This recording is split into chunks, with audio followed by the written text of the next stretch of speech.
नमस्कार दोस्तों, स्वागत है आप सभी का मेरे YouTube चैनल पर। मैं हूं आपका दोस्त राजन सनोडिया। देखिए दोस्तों, आज के इस वीडियो में हम पढ़ने वाले हैं एमपी जीके का बहुत ही इंपॉर्टेंट टॉपिक है मध्य प्रदेश की मिट्टियां, सॉइल्स ऑफ मध्य प्रदेश। दोस्तों, इस टॉपिक को हम एमसीक्यू फॉर्मेट में सॉल्व करेंगे और एमसीक्यू फॉर्मेट के माध्यम से हम जानेंगे कि मध्य प्रदेश में कितने प्रकार की मिट्टी पाई जाती है, कौन से क्षेत्र में कौन सी मिट्टी पाई जाती है, उनमें कौन से तत्वों की अधिकता होती है, कौन से तत्वों की कमी होती है। ठीक है, इसके अलावा दोस्तों कौन कौन सी खास विशेषता होती है, ये सब जानेंगे हम दोस्तों आज के इस वीडियो में। तो चलिए शुरुआत करते हैं दोस्तों, मध्य प्रदेश की मिट्टियां, soils of Madhya Pradesh. Question number 1 है दोस्तों, भारतीय मृदा विज्ञान संस्थान कहाँ है। ठीक है, चाहे तो आप दोस्तों आप सॉल्व कर सकते हो और एक पेन कॉपी में अपने आंसर लिख सकते हो और लास्ट में देखेंगे आपके कितने सही हुए। तो भारतीय मृदा विज्ञान संस्थान कहाँ पर है। ठीक है, तो याद रखना दोस्तों, भारतीय मृदा विज्ञान संस्थान है आपके मध्य प्रदेश की राजधानी भोपाल में। कहाँ पर है? मध्य प्रदेश की राजधानी भोपाल में दोस्तों भारतीय मृदा विज्ञान संस्थान है। इसकी स्थापना कब हुई थी? तो याद रखना 1988 1988 में भारतीय मृदा विज्ञान संस्थान की स्थापना कहाँ पर हुई थी? भोपाल में हुई थी। तो याद रखना, भारतीय मृदा विज्ञान संस्थान भोपाल 1988। अगला सवाल है, मध्य प्रदेश की किस मृदा को कपासीय मिट्टी के नाम से जाना जाता है। ठीक है, ये क्वेश्चन बहुत इंपॉर्टेंट है, कई बार पूछा गया है। ठीक है, तो याद रखना दोस्तों, कौन सी मिट्टी को कपासी मिट्टी के नाम से जाना जाता है? तो याद रखना, मध्य प्रदेश की काली मिट्टी को दोस्तों कपासी मिट्टी भी कहा जाता है। कौन सी मिट्टी कहा जाता है? कपासी मिट्टी कहा जाता है। क्यों कहा जाता है कपासी मिट्टी? क्योंकि कपास उत्पादन अधिक होता है, इसलिए दोस्तों इसका नाम क्या है? काली मिट्टी का कपासी मिट्टी है। अच्छा, काली मिट्टी को और अन्य किस नाम से जाने जाते हैं? तो याद रखना दोस्तों, एक है रेगुर। क्या नाम है? रेगुर। ठीक है, रेगुर मिट्टी के नाम से जाना जाता है। क्यों जाना जाता है? क्योंकि काली मिट्टी में दोस्तों दरार पड़ जाती है। ठीक है, तो दरार के कारण इसे रेगुर मिट्टी भी कहा जाता है। ठीक है, इसके अलावा कपासी मिट्टी तो कहा ही जाता है। इसके अलावा दोस्तों एक चीज याद रखना, चेरनोजम। क्या? चेरनोजम। ठीक है, चेरनोजम भी कहा जाता है दोस्तों काली मिट्टी को। क्यों? कैल्शियम की अधिकता के कारण। कैल्शियम की अधिकता के कारण दोस्तों काली मिट्टी को चेरनोजम भी कहा जाता है। ठीक है, ठीक है। इसके अलावा दोस्तों एक और नाम है इसका, कनहर। क्या नाम है? कनहर। ठीक, कनहर मिट्टी भी कहा जाता है। तो याद रखना, काली मिट्टी को रेगुर मिट्टी भी कहा जाता है दरार के कारण, कपासी मिट्टी कहा जाता है कपास उत्पादन के कारण, चेरनोजम कहा जाता है कैल्शियम की अधिकता के कारण, और कनहर मिट्टी भी कहा जाता है। ठीक है, तो ये काली मिट्टी के सभी नाम है दोस्तों, आपको याद रखना है। नेक्स्ट क्वेश्चन देखते हैं, स्वयं जोत वाली मिट्टी किसे कहा जाता है। मतलब दोस्तों स्वयं जोत वाली मिट्टी का मतलब क्या दोस्तों? वहाँ जो मृदा होती है वो स्वयं हो जाती है, उथल पुथल हो जाती है। ठीक है, मतलब वहाँ पर क्या होता है, जैसे हम हमारे मध्य प्रदेश में सिंपल भाषा में कहे, खेतीबाड़ी की भाषा में तो बखरानी कहते हैं ना। ठीक है, तो उसको क्या कहते हैं?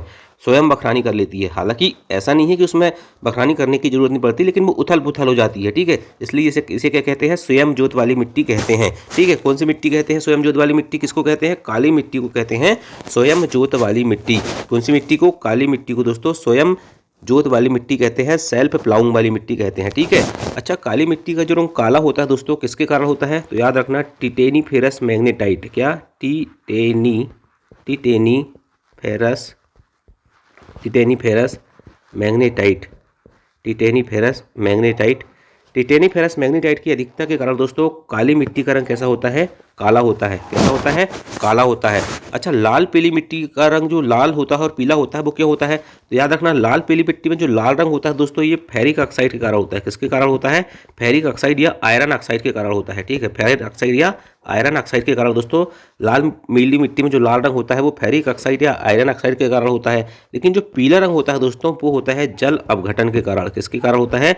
जल अपघटन। ठीक है, जल अपघटन क्या होता है दोस्तों? आपको नहीं पता है तो साइंस पढ़ना पड़ेगा। ठीक है, तो जल अपघटन के कारण क्या होता है? लाल पीली मिट्टी का रंग पीला होता है।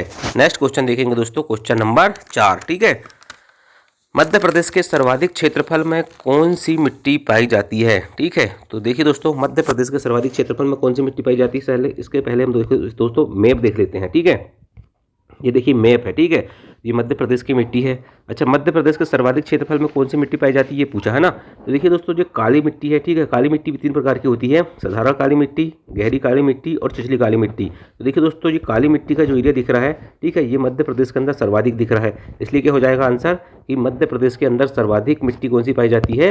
काली मिट्टी पाई जाती है। कौन सी मिट्टी पाई जाती है सर्वाधिक क्षेत्रफल में? काली मिट्टी पाई जाती है ना। अच्छा देखिए दोस्तों, और चीज़ क्या देख समझ में आ रही है आपको? ये मिश्रित मिट्टी देखिए दोस्तों, ठीक है, मिश्रित मिट्टी दिख रही है। ये आपकी लाल पीली मिट्टी दिख रही है पूर्वी मध्य प्रदेश में, ठीक है। ये दोस्तों देखिए नीचे साइड में आपको लेटराइट मिट्टी देखने को मिल रही है, और उत्तर क्षेत्र में आपको क्या देखने को मिल रही है? जलोढ़ मिट्टी या कछारी मिट्टी। कौन सी मिट्टी? जलोढ़ मिट्टी या कछारी मिट्टी। अच्छा चलो ठीक है, अब हमको पता चल गया कि मध्य प्रदेश के सर्वाधिक क्षेत्रफल में काली मिट्टी पाई जाती है। तो कितने प्रतिशत क्षेत्र में पाई जाती है मध्य प्रदेश के? 43% क्षेत्र में पाई जाती है। कितने प्रतिशत? 43, 43% क्षेत्रफल में कौन सी मिट्टी पाई जाती है? काली मिट्टी पाई जाती है। अच्छा लाल पीली मिट्टी दोस्तों कितने प्रतिशत क्षेत्र पाई जाती है? तो याद रखना 37% क्षेत्र में। कितने प्रतिशत? 37% क्षेत्र में लाल पीली मिट्टी पाई जाती है। मिश्रित मिट्टी की बात करें दोस्तों तो ये पाई जाती है आपकी 10% क्षेत्र में। कितने प्रतिशत क्षेत्र में? 10% क्षेत्र में। जलोढ़ मिट्टी या कछारी मिट्टी की बात करें दोस्तों तो ये पाई जाती है आपके 7% क्षेत्र में। कितने प्रतिशत क्षेत्र में? 7% क्षेत्र में। और आपका जो लेटराइट मिट्टी है दोस्तों ये पाई जाती है 3% क्षेत्र में, ठीक है। तो कितना हो गया देखिए, 37, 3, 40, 10, 50, ठीक है, और 43 और 7, 50, और 50 और 50 कितना हो गया? 100, ठीक है। तो याद रखना काली मिट्टी 43, ठीक है, लाल पीली मिट्टी 37%, मिश्रित मिट्टी 10%, ये जलोढ़ मिट्टी 7% और लेटराइट मिट्टी 3% क्षेत्र में पाई जाती है। अच्छा काली मिट्टी का निर्माण किससे होता है दोस्तों? तो याद रखना काली मिट्टी का निर्माण होता है बेसाल्ट चट्टान से।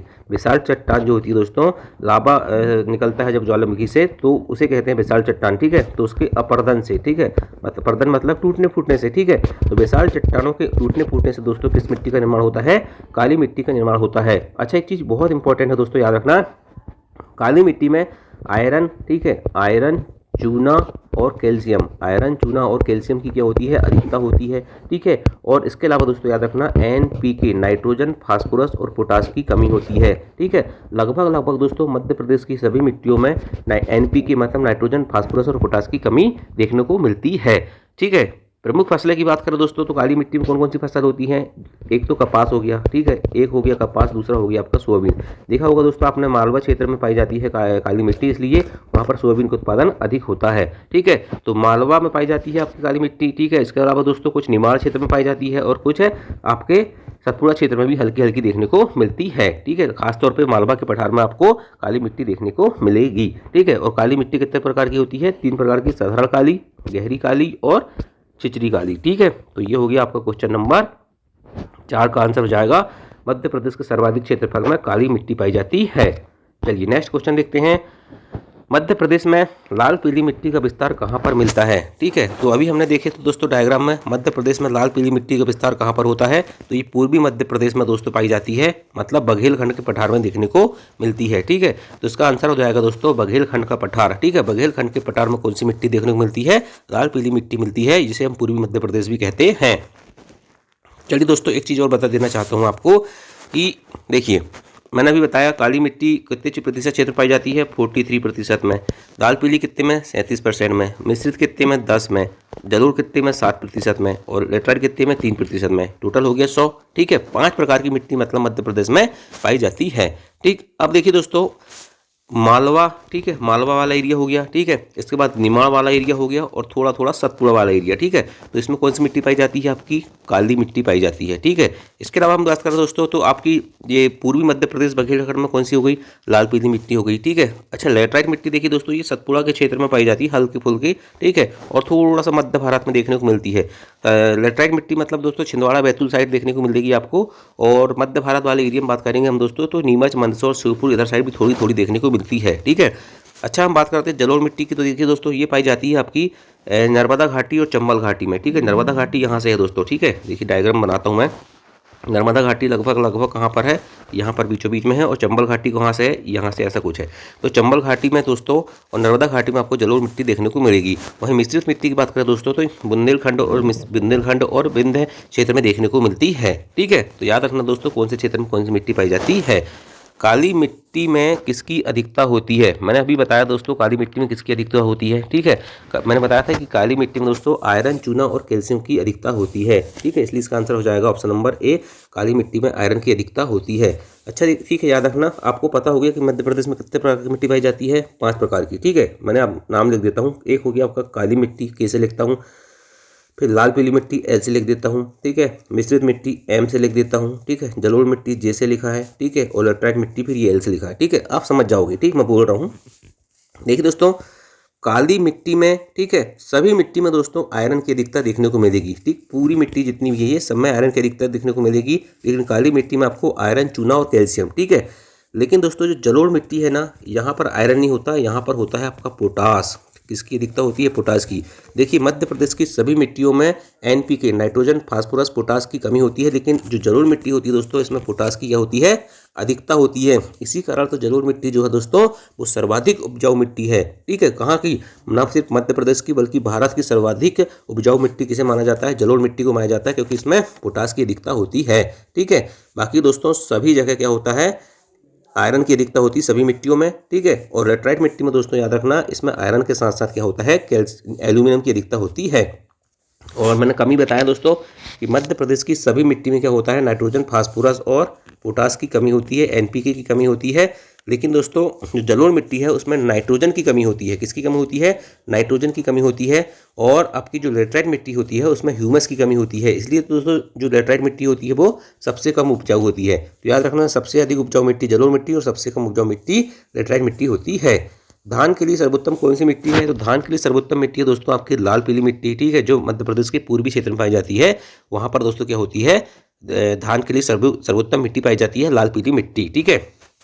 अच्छा, काली मिट्टी में कौन कौन सी फसल होती है? तो सोयाबीन होती है, कपास होती है और मूंगफली होती है। लाल पीली में कौन सी मिट्टी होगी? धान हो गया। मिश्रित मिट्टी में क्या होती है दोस्तों? मिश्रित मिट्टी में आपका हो जाता है, उसमें भी धान और तिल होता है, ठीक है। जलोढ़ मिट्टी में दोस्तों गेहूं और गन्ना होता है, ठीक है। जलोढ़ मिट्टी जो होती है उसमें गेहूं और गन्ना होता है, ठीक है। और लेटराइट मिट्टी की बात करें दोस्तों तो इसमें मोटे अनाज जैसे ज्वार हो गया, मक्का हो गया, काफ़ी हो गया, इस टाइप की फसलें होती है, ठीक। नेक्स्ट क्वेश्चन देखते हैं, चलका और डोरसा किस मिट्टी के अन्य नाम हैं? तो याद रखना, लाल पीली मिट्टी को चलका और डोरसा भी कहा जाता है। अच्छा, काली मिट्टी का नाम मैंने बता दिया हूँ। जलोढ़ मिट्टी को दोस्तों दोमट मिट्टी भी कहा जाता है, कछारी मिट्टी भी कहा जाता है। लेटराइट मिट्टी को दोस्तों याद रखना, लाल भूरी मिट्टी या सफ़ेद मृदा भी कहा जाता है। कौन सी मिट्टी? लेटराइट मिट्टी को लाल भूरी या सफ़ेद मृदा भी कहा जाता है। चलिए अब देखिए दोस्तों, एक इंपॉर्टेंट चीज़ है, आपको याद रहना चाहिए, आपको पता होना चाहिए, अवनालिका अपर्दन क्या होते हैं, इससे क्वेश्चन पूछे जाते हैं। देखिए दोस्तों, अवनालिका अपर्दन में मृदा में क्या होता है? बहुत बड़ी बड़ी और गहरी नाली बन जाती है, ठीक है। तो इन नालियों को कहा जाता है बीहड़ कहा जाता है, ठीक है। और मध्य प्रदेश में जो चंबल नदी है दोस्तों, ठीक है, ये सर्वाधिक अवनालिका अपर्दन करती है, ठीक है। कौन सी नदी? चंबल नदी दोस्तों याद रखना, सर्वाधिक अवनालिका अपर्दन करती है। और मध्य प्रदेश में सर्वाधिक बीहड़ प्रभावी जिला भिंड, मुरैना, श्योपुर है। ये सब क्वेश्चन पूछे गए हैं, ठीक है। याद रखना कि क्या होते हैं, पूछा जाएगा मध्य प्रदेश में सर्वाधिक अवनालिका अपर्दन या मृदा अपर्दन कौन सी नदी करती है? तो चंबल नदी करती है। सर्वाधिक बीहड़ प्रभावित जिला कौन से हैं? तो भिंड, मुरैना, श्योपुर है आपके, ठीक है। बहते हुए जल और वायु के प्रवाह द्वारा दोस्तों मृदा को एक स्थान से दूसरे स्थान पर ले जाना क्या होता है? मृदा अपर्दन कहलाता है। मतलब मिट्टी का कटाव जो है दोस्तों वो क्या है?